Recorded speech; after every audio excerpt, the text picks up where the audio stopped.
felt very good about our preparation and our performance last week against Tennessee Tech. It was good to come home.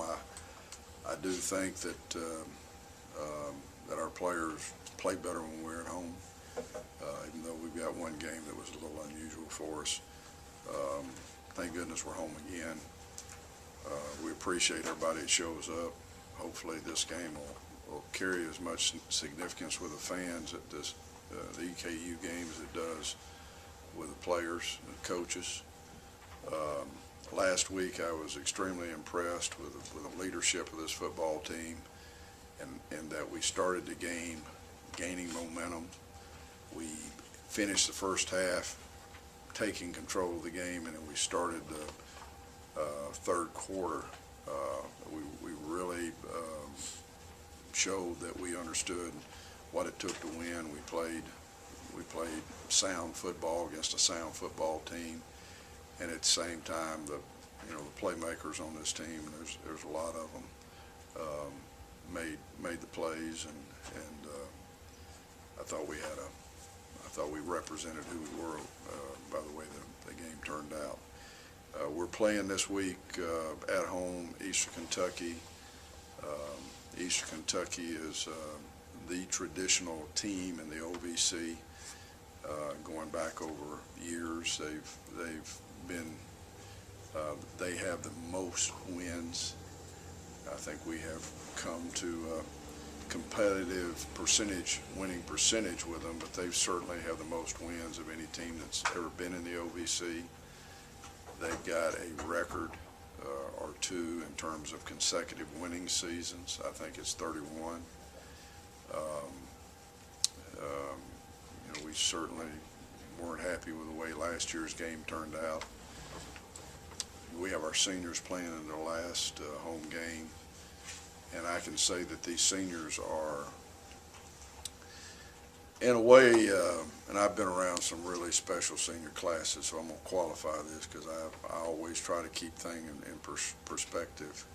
We had a senior class that turned the football program around at Auburn. We had a senior class at Clemson that won 3 straight ACC championships. It wasn't done before, hadn't been done since.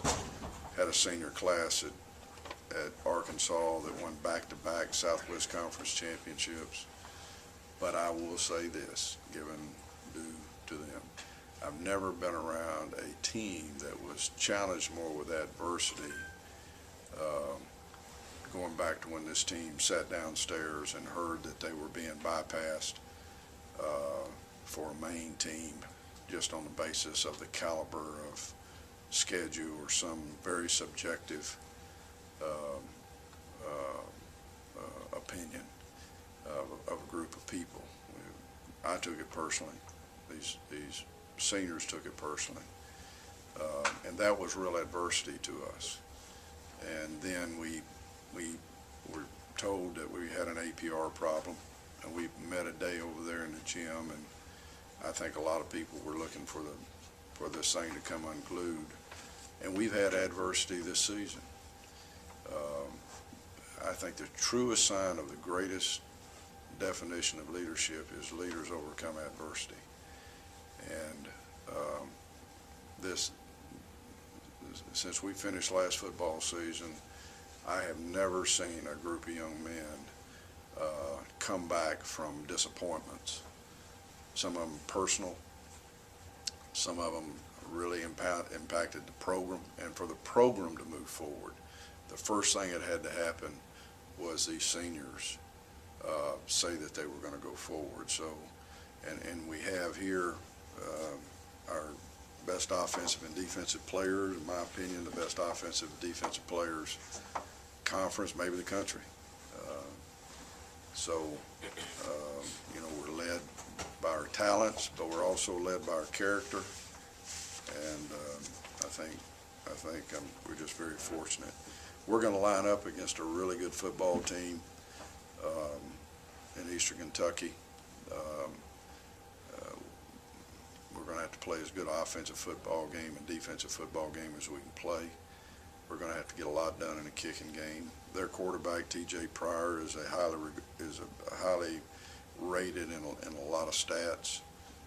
Their defensive line has individually made a lot of tackles for losses and pressures and are highly regarded. They've got in their left cornerback, Jeremy Caldwell, they've got the leading interceptor in the country.